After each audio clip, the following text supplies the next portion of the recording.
Good morning and good afternoon. Welcoming Michelle Seay Baker to the Bee Formless Flow Driven CEO podcast. Good afternoon, Michelle. I think it is afternoon in Texas. Yes, it is afternoon. Good afternoon to you as well, or good morning, I should say, to you in Australia. Yeah, and Yeah, then it's I had uh a, it's 5 p.m. here. sorry, you go. Yeah, I was gonna say it's 5 p.m. here, so Oh yeah, I'm glad we're able to connect, even though we have such a 5 big p.m. time difference. Yeah, that's great. I just had a mind blank because I just said Texas, even though a few minutes ago you told me exactly where you were. So sorry I interrupted you because I was going, oh, Texas, and then thinking out loud. No worries at all. Yeah, Texas is good enough because I live in the country between Austin and San Antonio, so it's best to just say Texas. Yeah, cool. Well, I am so excited to talk to you, especially given your background and then, with everything that's going on in the AI world right now and the rapid pace of it, seasoned marketing strategist, AI strategist, fractional chief marketing officer. You have 25 years experience in helping B2B and B2C businesses. And it's all growth through data-driven marketing strategies. And then you're the founder of the Mindful Market Researcher, and I love the mindful market researcher. And I'm really excited to talk to you about today about AI and how we can leverage that in market research to help companies to market faster and more efficiently. But also, I know that you're actually really focused on this subconscious AI as well. So I'd love you to share a little bit about your backstory, how you got into AI, and how you're now integrating it into the business and companies. Okay, sure. So I guess I could give you a little bit of history on myself first, and sort of because Yeah. that'll help you to understand why I started to get into AI. So I started out my career in traditional public relations, and then I transitioned to having my own digital marketing agency for a lot of years. And then about, I don't know, 5 years ago or so, I decided to go to I got a contract role at USAA, which maybe in Australia you don't know what that is, but it's our major insurance financial provider that serves our military here in the United States. And so I got a role there as a market research analyst. And while I was there, I actually worked on their natural language processing tool, which was their voice of the customer tool. And basically, all the data from all of the customer calls coming in went into that. And I actually programmed the categories for that. And so I didn't really even know that was AI back then, but it is a subset of AI. So I got to do that and see like how all that works behind the scenes. And then that was a contract. So when that ended, I ended up at that time, I was like, I really want to start a market research business and serve. At the time, I was thinking maybe nonprofits and just help them to really excel and achieve their missions using data. But I was offered a role to serve as a marketing leader at a fast growing software company. And so I did that and learned a whole lot during that time period. But all along, I was kind of like, I want to start a market research company. So what happened was once I got to that position where I was able to rethink about doing that business, I realized that, wow, AI is like taking over the world. Yeah. 100%. And if I start a traditional research business, like that's not going to be successful, potentially because, AI is going to take that over. So I knew that I needed to start researching different tools, for how to use AI in market research. So I started on a journey to learn about different market research tools. And someone from Avi Yashin with Subconscious AI, he reached out to me through LinkedIn. And I don't know if he offered me a demo or what, but I just accepted it. I saw he was a data-driven leader, and I was like, I like Yeah. that. So I accepted the invite and took a demo of the tool. And oh my goodness, it's so powerful that I got really excited about it and just started, exploring with the tool and seeing the powerful way that it could help to impact companies' marketing. Mhm. And so I just decided to, partner with them, and I'm currently helping to develop the product, giving them advice about what will work best for marketers, to help further develop the product because it's already an amazing tool. But as most software companies are, you want to just keep developing Yeah. tools to make them as beneficial as possible for marketers. So, yeah, I don't want to talk too long if you I want love all to it. ask a question, but I can tell you more about it. Yeah, no, that's what I was about to ask you, and I love the backstory. And forgive me for not mentioning your PR background, in terms of like from a communications marketing perspective. It's such a great, you've got such a diverse skill set, right? And to then bring it all together, and the fact that, you look future-proofing business, but also what you're doing. Huge congratulations on that. But I'm really interested in this subconscious AI and how it is different. And you talked around the fact that you really did a lot of research on, well, if I'm going to set up my own company or, from a consulting perspective, you can't stay in traditional market research. Then you meet somebody who, and sometimes I think it's like the universe connecting us with people that we're meant to connect with to take us on our trajectory once we put out there what we want to do. I'm really keen to understand what is exactly subconscious AI, and then how do you apply that to market research and businesses? Sure.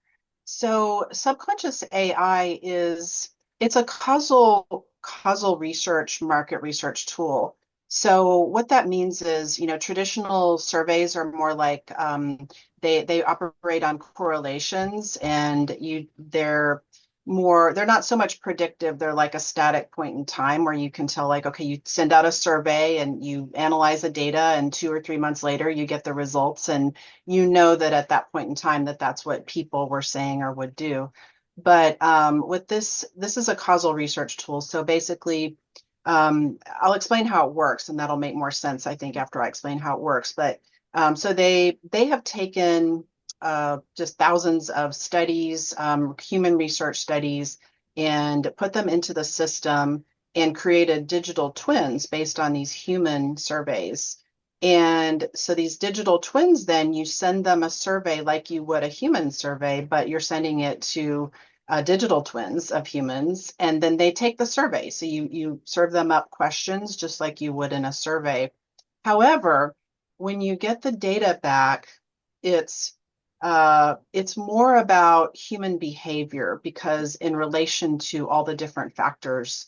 So there's all these different variables in a survey and questions that you might ask people, and so it really looks at more how those different things all relate to each other as opposed to just looking at one survey question. So it really predicts human behavior and what people will actually do. Mm. So in research, there's a problem with the say-do gap, which is, people will tell you one thing, or they'll take a survey and they answer the way that they think they should answer. Yeah. Or they will lie to you in a customer interview and tell you something because they don't want to hurt your feelings. But this kind of gets rid of all of that bias, Yeah. and it just gets straight to what would the humans do, in a particular situation if they're faced with, like, say, different features of a product. So you could look at, say, auto insurance. Would they want a lower deductible, or would they want better customer service, or kind of which features would be most important to them? And so this will, like, it will show you the features and which ones are most important to the consumer. So that's really powerful. Mm. And then you can take it another level, and you can look at within each of those features, you can look at the levels within those features. So let's say, like, auto insurance, which I don't know, do y'all have auto insurance in Yeah, Australia? You 100% probably we do. do. Yeah, yeah. I just recently had to Yeah. pay mine annually. It's not cheap. Right, right. Yeah, it's not. So, and most of them, like, here in the States, we have at least deductibles, so you could actually look within that feature level of deductibles and figure out which price point, which deductible is most acceptable to the consumer. And it will show you which price points will detract from them purchasing the product, or which ones will attract them to purchasing the product. And so it gets into that pricing analysis, which is really neat. Mm. And then there's a way that there's a market simulator, so you can actually like play around with the different features of your product and see like which features will sell the best, like in combination with the other ones. And it will actually tell you like how much additional revenue you think you're gonna Wow. gain based on scenario. So yeah. And you can look at the market demand as well. And so like if you increase your prices, then you will lose you'll start losing market share. And so it will predict that as well. Wow. So it's super powerful. Like if you run those kinds of studies in like traditional research here in the United States, you're looking at $40,000. Yeah. So this you can do for, a much, much reduced price. And the time frame is super I was short about as to well. say. So So that's the efficiency and the yeah. faster pace of, doing this. How, like these digital twins, which is fascinating, the term Uh-huh. digital twins. How, like, do they get, like, I mean, you mentioned that there's been thousands of research put in, etc. How do you, like, how often are they trained? Like, how do the digital twins get continually trained or like, and that might not even be the right language, but yeah, like in terms of being able to go deeper, which is this subconscious piece. How does that bit work? Yeah, so the digital twins, they are created, just by pulling together all of this data, and they're refreshed. So it is based on like data that's been collected over the years and research over many years and studies that have been done. But it's connected with current data as well, Mhm. like organizations like YouGov, U.gov, and organizations like that also keep the data up to date. So you can look at time periods, and go back and look at certain time periods and, see how things were different in the past as compared to the future, based on some of that kind of data that's brought into it. Yeah, cool. And are you seeing a lot of uptake when you're selling this into clients, like, or, prospects? Like is there, are they buying into this in a way that is like they can see the efficiency and the pace of it? Or or are you still noticing there's a little bit of um resistance, if you like, to AI subconscious research tool versus a traditional research tool? Like, what are you noticing with regards to that trend at all? Yeah, so initially I'm seeing that people are a little skeptical Mm, because, of course, general AI, people are nervous about it because people think that a tool is going to hallucinate or, something like that. And they know that with other types of research like ChatGPT or Gemini, like, that you might not get back completely accurate information. But once I explain the way that this particular platform is built, then people start to realize that it's reliable because this is not built on like so basically when that all that data goes into the system and the twins are created, they are created in an isolated environment, so there's not a chance for hallucination. They're just in their little category there, and they are not going to get influenced by other respondents in the survey, and other like the information from the larger, language models. So so it's isolated like that, randomized controlled trials basically.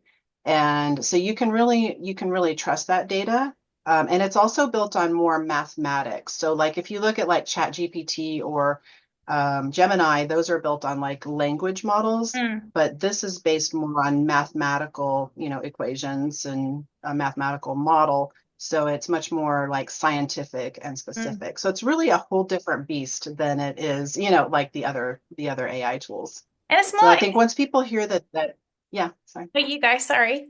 No, I was going to say, once people know and explain those things, that really gives them a level of trust. The other thing is that, companies like they've actually done a project with SpaceX, which I don't know Wow. if you're familiar with Yeah. SpaceX, Yeah. but yeah, they did a project with SpaceX, to see if people that are wealthy individuals, like what kinds of features they would want for space travel, like as a product. And So they did that, and that company saved, I think it was $90,000 or maybe more, but 900,000. It was a very large amount of money that they saved because they didn't do all that human research. They just took it straight to market. So, a lot of people, when they hear that a company like SpaceX is using subconscious to, validate and predict what the market's going to do, then they feel like they can trust it to take care of their needs as well. Yeah, it's so fascinating. Like, you talk about human research, now we're talking about subconscious, and it's like almost like dare I say it, a subconscious machine, a subconscious AI. And, there's been this kind of obviously big debate around, the need for human potential and human intuitive, that's not going to go anywhere. And even like when you look at the jobs that, that will be happening, like for the example, it's now 2030, and it's all that, changed critical problem solving, lots of different things. But this is super interesting because it's almost like you're ahead of schedule in terms of you're showing and introducing how it can come together in terms of it doesn't need to be separated.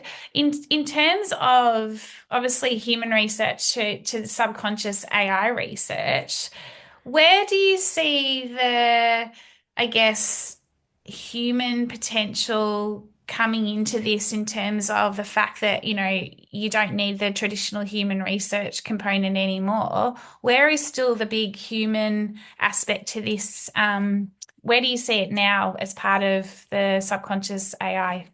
I don't know if that's making sense as a question. I think so. You're kind of looking for the human element still, and where can humans still be involved in this? Yeah. And there's definitely still a need for that in a couple of different ways. So, I still think that qualitative research, doing consumer interviews is very important because you want to really get the language of the customer and what their pain points are in human terms and dig deeper and get into those emotions and those reasons why they're purchasing the product. Um, so I think that we still need as marketers to do that market research with the customer interviews. So that's one aspect. But then the other aspect is with with subconscious AI, what I'm discovering as I'm working with clients is that people still need someone to manage the process for them and to think critically. So like I'm serving as a consultant in this situation where I meet with my client, I find out what their goals and their objectives are for their company, and then I will develop a research brief to, map out like what we're trying to solve for. Like, what are the problems that they're trying to solve for? What are the questions that they have? And then from there, I can get into subconscious and create an experiment that will help to answer those questions. Mhm. But sometimes like we answer the top level of question and then I realize that there's a deeper level of question, or I take it back to the client and we talk about it and we realize that, oh, really, like, there's this other issue that we need to explore. So then we run another experiment and we dig a little deeper. And so sometimes it's more than just running like one survey or one experiment. It's like running multiple experiments where we're going back and forth as humans, talking about the results, and then helping people make decisions as well. So, like in one recent call, I was on the call with a CMO, and we were talking about the different messaging, and because you can test messaging in there as well, so Oh, that wow. can be one of the features. So we were able to put like the slogan in there, like the value proposition, and then the supporting ad copy and see like which the humans would prefer.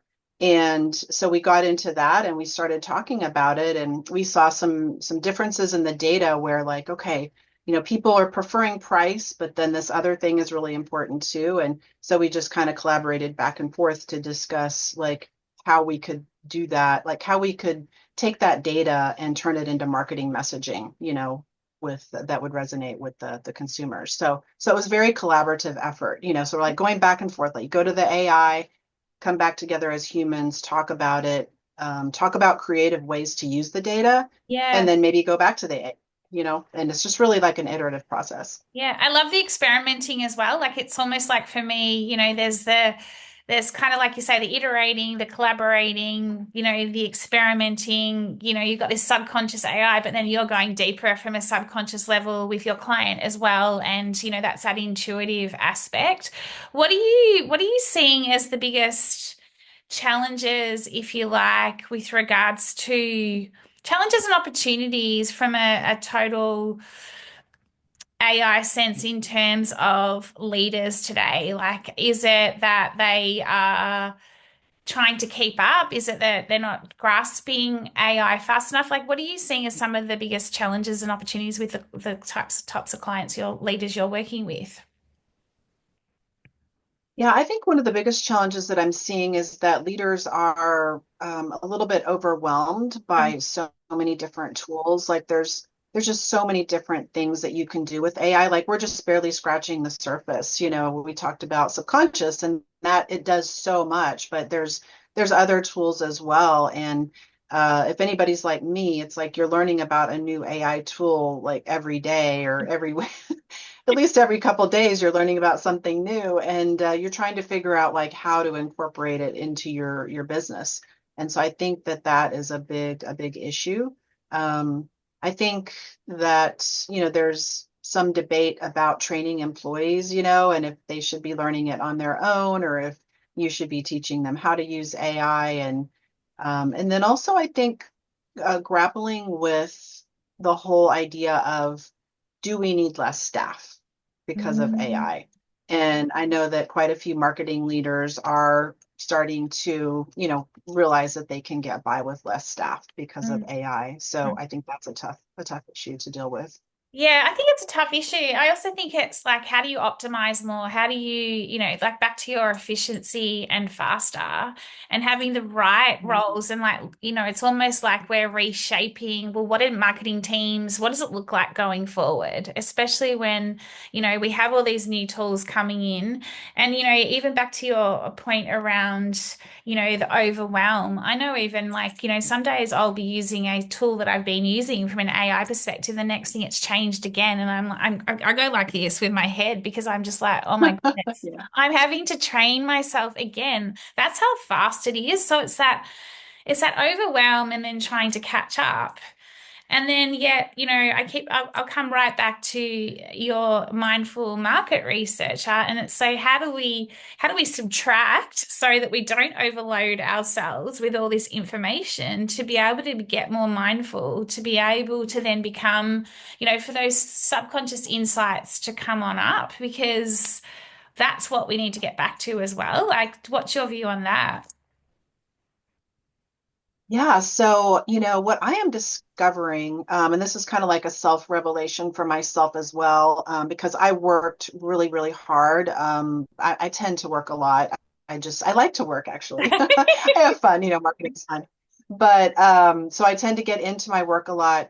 But I've noticed that as I'm using AI more and more, that certain things that might have taken me hours to put together I can now pull together like a pretty good outline for something in a very short period of time. So I still need to go through it, make sure it's right, adjust it, edit it, and all that. But it does save a lot of time, and other AI tools do as well. So what I'm finding is that it's freed up my space to be creative Mm, and giving me a little bit more time to, just process mentally. And like that's when all the creative ideas start to come to me. mm, And I think those are the things that are really powerful. Like when you're talking about doing a social media post, AI comes up with some stuff and it does okay, but it all starts to sort of read the same and feel the same, yes, the But words. I know, yeah, when I have that extra space that AI created for me, because I was able to get something done faster, then I'm sitting back and having more time to have clarity, and to just be, I don't know, in more of a peaceful state and be able to kind of hear those creative ideas coming to me. So that's what I've found for myself. Yeah, that's for me, the accessing that flow state where, like it just ideas drop in. It happens to me too. It's almost like these insights drop on in and you're like, I could be I've used AI, I've collaborated, I've done something super faster than anticipated. And I say now, I can't imagine my life without AI. I know that sounds a bit crazy, but it's like if it just shut down tomorrow, I'd be like, holy shit, like, what do I do now, sort of thing? Because I feel like I'd be going backwards in terms of efficiency and the pace. And I'm like you, I'm a Yeah. super high performer. I love what I do. I'm energized by it. But it's also giving me the ability, like you say, around, well, I might take my dog for a walk, for example, and next thing I know, I'm thinking about whether it's social media or whatever, um, or a client project, and then these ideas will just drop on in, and I'm like, quick, quick, quick, quick, quick, I've got to remember that. I've got to remember that. I've got to write it down because it's almost like this whisper. It's like this subconscious whisper that's coming through, going, do this, or this is an idea here. But sometimes I notice it's, like you say, sometimes AI can, be a little bit off or it can give you an idea. But that idea I can then take from it and go, okay, that's not right. But actually it gives me then another idea. So I love that iterative process just with myself and my AI friends, I feel like they've become my friends, my co-workers. I know it sounds a bit crazy. Charles and I spoke about this the other week in terms of I feel like sometimes I talk to it for support or what do you think about this? And I'm thinking, what am I doing? I'm talking to a machine here. Is this normal? Like, do you do any of that? Like, do you have conversations asking for, am I like, am I going, I shouldn't say, am I going crazy, but what do you think? Or this, do you know what I mean? Like, I'm starting to have real, proper conversations with it. Yeah, yeah. I haven't done a lot of that. I think I'm still just like a little slightly uncomfortable with getting too personal with it, but I am definitely expanding what I'm doing with it almost every day, like because Mm, I think about, well, and I actually wrote myself a note on my kitchen table, and I wrote like, how can AI help me today? And so just trying to like everything that comes up, like thinking is AI, is it possible to get AI to help me with the situation? And so I have like, I've been grappling with some decisions that I need to make. And, I start struggling, okay, what do I do? I'm thinking about it. And I'm like, I don't know what I should do. And then a question comes to my mind. I'm like, well, AI can tell me that because honestly, like I was trying to make a decision about something recently and I called multiple people and I talked to multiple people about it. And then I was like, Michelle, like you can just get on, Gemini and ask Gemini, like, what would you do in this situation? mm, And so I did. And it gave me like really great information to mm, consider. mm, And I was like, now then I had more information to think about, but it was much more structured information, that was educational for me as well. mm, So it's just it is amazing. It is mm. amazing. And I'm getting more curious about, asking questions like you were saying and just kind of, a sounding board. Because also like, my family doesn't like to talk about business and I do. So like I can get up with on AI and just talk to AI about business. Like, what should I do in this situation? And Yeah. that's, I'm happy to really talk to you about interesting. business anytime because I love to talk about business myself. Okay. The one thing the reason I was talking around that as well was I spoke to someone on the pod the other week and we were talking around there's still this absolute need for authenticity, right? And, coming back to again, AI, subconscious, and even from a research perspective, the fact that you don't always get the right answers from or the truth when you've done traditional human research because of that bias. Mhm. Interesting, you were talking about that earlier. It just came into my mind. The woman I spoke to the other week, she was talking around the beauty of AI and what it's doing for us all as leaders, companies, etc., business in general. But the other big watch out is that it can then make us all become we can become all perfectionists, right? And if you've got a perfectionist tendency, because you iterate with it and iterate with it and iterate with it, and I hadn't thought about that as like I had not thought about it, But I've noticed, I do like to do things with real intent and integrity. And you can go down rabbit holes when you're iterating or collaborating with it because it comes back and it's like it's almost like a competition sometimes where you just like back and forth, back and forth. And so I thought that was a really interesting insight as well. Have you had any conversations around that and that I guess authenticity, but also then well, I guess you mentioned it earlier around seeing all the same words and us all becoming perfectionists when it comes to using AI? Yeah, I haven't talked to other people extensively about it, but I've definitely kind of been going through my own struggles with it. I'm a writer by, profession. Like that's where I was trained in college to be a writer. And so I've been writing my entire career. And so now I will get into AI to help me with the social post. A lot of times I'll usually write something first myself, and then I put it in AI and it, fancies it up basically and puts all these, fancy vocabulary words in it. Because I try to tend to speak on a more simple basis. I was trained in journalism, which, Yeah. they taught us to write at a fifth to seventh grade level. And so I try to communicate that as well. So I don't use a lot of jargon.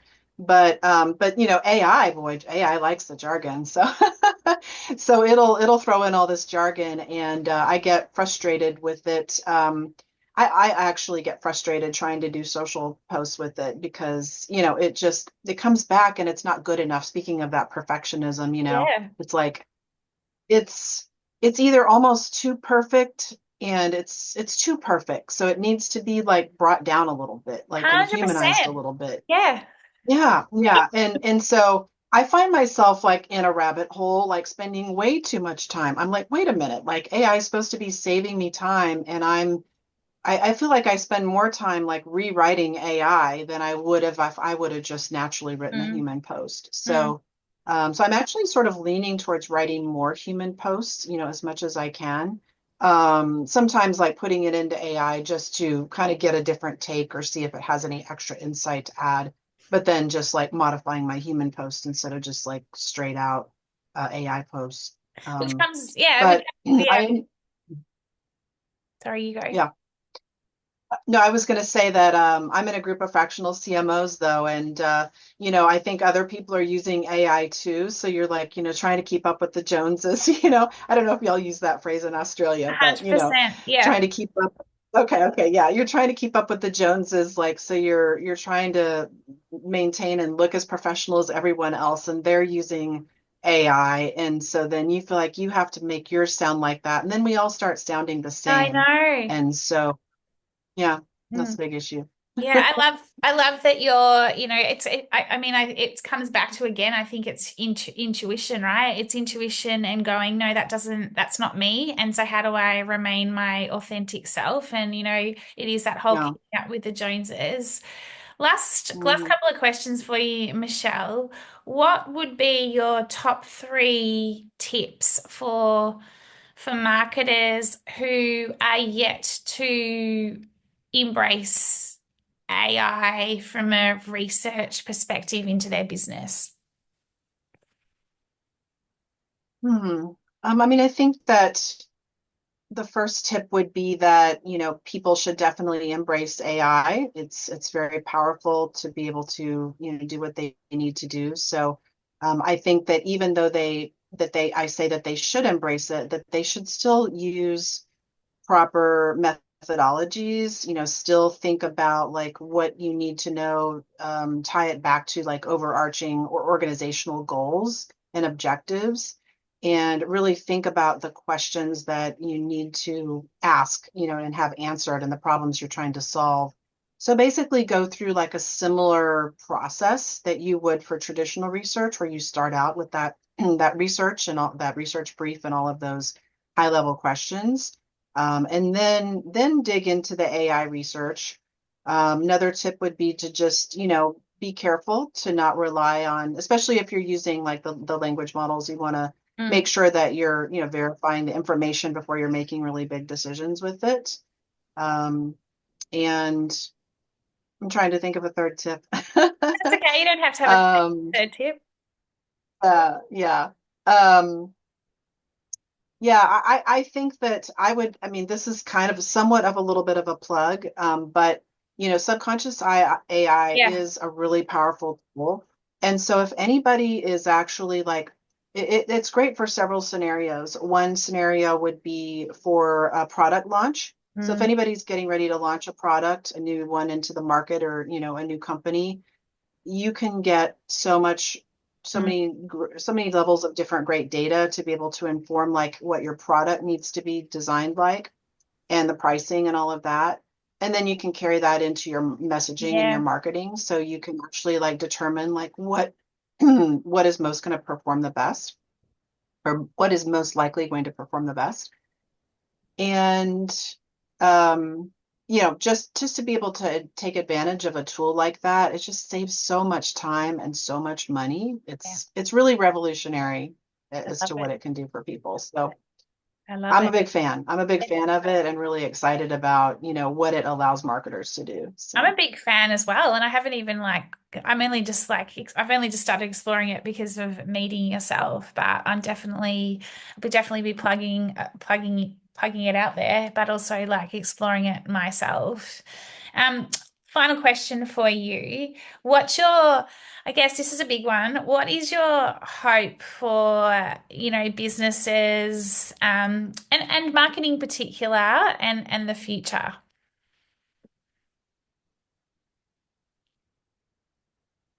just businesses in general. Well, it can be marketing or Yeah. it can be businesses in general, yeah, but it's just, yeah, what's your hope Yeah, yeah. for the future? Mm. Right, right. Um, yeah, I think that I just hope that, marketers will be able to really embrace AI while still valuing human beings, and, not displacing human beings completely, that, that people will still find a way for humans to be employed and valuable in the world. Because I think there is a risk of, that happening, Yeah, of less people being needed and not having jobs. So I hope that people will take an ethical approach to this, and, still find a way to keep people employed, and to still embrace AI, because it's so powerful and it is really neat. But we just need to make sure that we keep humans, prioritized as well. So, could not agree more. Humans are the humans of the world. They make the world go round, essentially. Thank you so much, mhm. Michelle. How do we find out more about subconscious AI, what you're doing? Where is our best place to find you? Yeah, so the best place to find me is on LinkedIn. I'm very active on LinkedIn, so you can go to my profile, which is Michelle E Michelle dash Seay dash Baker dash APR. And so connect with me there. And really, as far as subconscious AI goes, I would welcome just people to contact me so I can, show them the tool, and explore it with them to see if it would be a good fit for them. Yeah, amazing. All right. Well, thank you so much. I'm going to let you go and have your evening now. It's been fascinating chatting with you. And yeah, thank you. Yeah, thank you so much, Bee. It's been a pleasure to meet you and talk about AI and all the other interesting things. So thank you for having me on this podcast. Thank you. Okay.